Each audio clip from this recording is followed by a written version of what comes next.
Present tense, past tense, future tense. ഇത് കേൾക്കുമ്പോഴേ എനിക്ക് തലവേദനയാണ്. ഇങ്ങനെയല്ലേ നിങ്ങളെല്ലാവരും ചിന്തിക്കുന്നത്?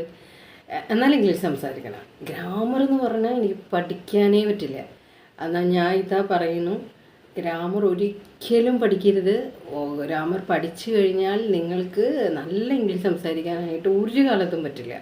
നല്ല ഇംഗ്ലീഷിൻ്റെ കാര്യമാണ് പറയുന്നത്. നിങ്ങൾക്ക് സാധാരണ ഇംഗ്ലീഷ് വേണമെങ്കിൽ കുറേ ഇരുന്ന് പഠിച്ചാൽ പറ്റുന്നതായിരിക്കും. പക്ഷേ നല്ല ഇംഗ്ലീഷ് ഗ്രാമർ പഠിച്ചാൽ present tense, past tense, future tense പഠിച്ചുകൊണ്ടിരുന്നാൽ നടക്കില്ല. പിന്നെ അത്ര അരച്ച് കലക്കി നമ്മൾ ഗ്രാമർ പഠിക്കണം. അത് ഒരിക്കലും ഒരാൾക്ക് പറ്റില്ല. അത് ഇംഗ്ലീഷ് മെയിൻ എടുത്തവർ പോലും പറ്റില്ല ഫുള്ളായിട്ട് നമുക്ക് ചെയ്യാനായിട്ട്. അപ്പോൾ അതിനുള്ള ഒരു കുറുക്ക് വഴി, ആ ഒരു കുറുക്ക് വഴിയാണ് നമ്മുടെ western English, instant western English formula.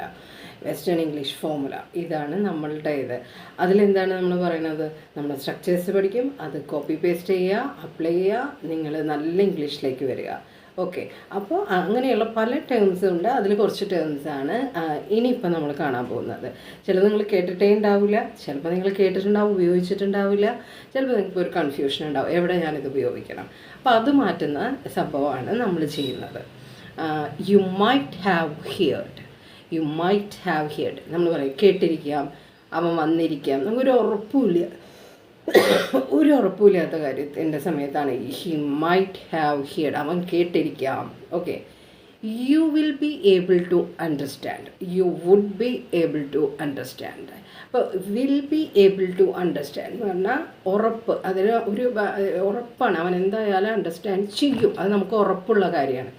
U would be able to understand, ഭാവിയിൽ അവൻ അണ്ടർസ്റ്റാൻഡ് ചെയ്യും എന്നുള്ളത് കാണിക്കുന്നതിന് വളരെ ഭാവിയിൽ കാണിക്കുന്നതിനാണ് നമ്മൾ വുഡ് ബി ഉപയോഗിക്കുക.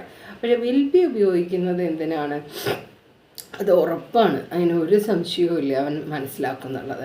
അപ്പോൾ നമ്മുടെ സംസാരത്തിൽ ഇതൊക്കെ കൊണ്ടുവരണം. നമുക്ക് ഉറപ്പായിട്ടുള്ള ഒരു കാര്യം പറയുമ്പോൾ yes you will be able to understand എന്ന് പറയണേ, you would be able to understand. ഇത് രണ്ടും നമ്മൾക്ക് പറയാവുന്ന മൈന്യൂട്ടായിട്ടുള്ള കുറച്ചുമായിട്ടുള്ള ഡിഫറൻസേ ഉള്ളൂ.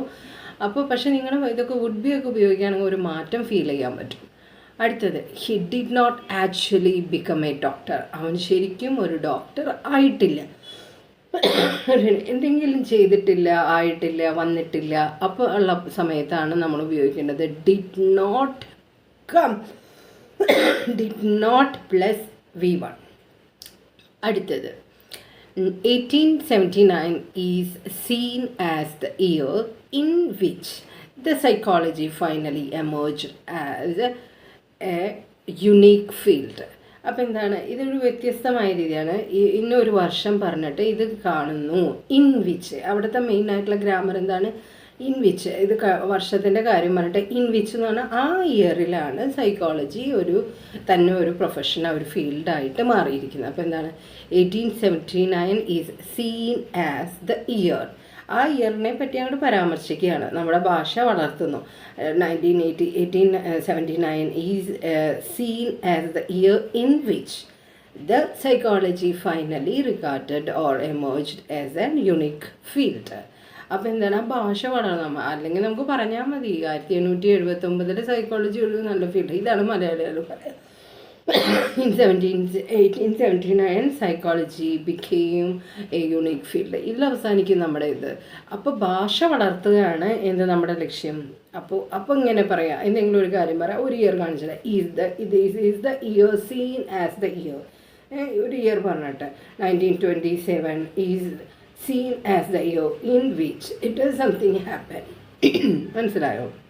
അപ്പോൾ അങ്ങനെ അത് കഴിഞ്ഞിട്ട് it was not possible. Was എന്ന് പറയുന്നത് പാസ്റ്റ് ടെൻസ് ആണ്. അപ്പോൾ വാസ് നോട്ട് പോസിബിൾ, ആ കാര്യം പോസിബിൾ ആയിരുന്നില്ല എന്നുള്ള നടന്നിരുന്നില്ല, അങ്ങനെ കഴിഞ്ഞ പാസ്റ്റിൽ ഒരു കാര്യം ആയിരുന്നില്ല എന്ന് പറയണം, പാസ്റ്റാണത്.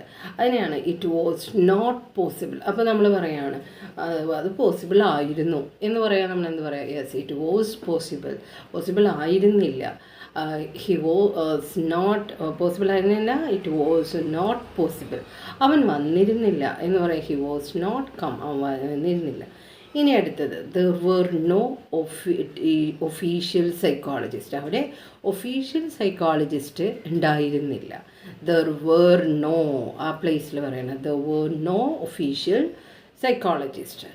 It has been defined. It has been defined, അത് ഡിഫൈൻ ഡിഫൈൻ ചെയ്യപ്പെട്ടിരിക്കുന്നു. അതെന്താണെന്ന് ഡിഫൈൻ ചെയ്യപ്പെട്ടിരിക്കുന്നു. അപ്പോൾ ഹാസ് ബീൻ, അപ്പോൾ നിങ്ങളുടെ സംസാരത്തിൽ നിങ്ങൾ ഹാസ് ബീൻ കൊണ്ടുവരണം. Was not, there were no officials തന്നെ, ഇപ്പോൾ ദർ വേർ നോ കൊണ്ടുവരണം. ഇൻ വിച്ച്, എന്തെങ്കിലും ഒരു കാര്യം പറയട്ടെ, ഇൻ വിച്ച് അത് സ്പെസിഫൈ ചെയ്യാൻ വേണ്ടിയിട്ടാണ്, അതിനെ വിപുലീകരിച്ച് പറയുന്നതാണ് ഇൻ വിച്ച്. ഡിഡ് നോട്ട്, അത് പാസ്റ്റും ആണ്, അത് നടന്നിട്ടില്ല എന്ന് കാണിക്കുന്നതാണ്, പാസ്റ്റും ആണ്. അടുത്തത് would be, will be. Will be എന്ന് പറയുന്നത് വളരെ ഉറപ്പായിട്ടുള്ള കാര്യം, വുഡ് ബി എന്ന് പറയുന്നത് ഫ്യൂച്ചറിൻ്റെ ഒരു കാര്യം.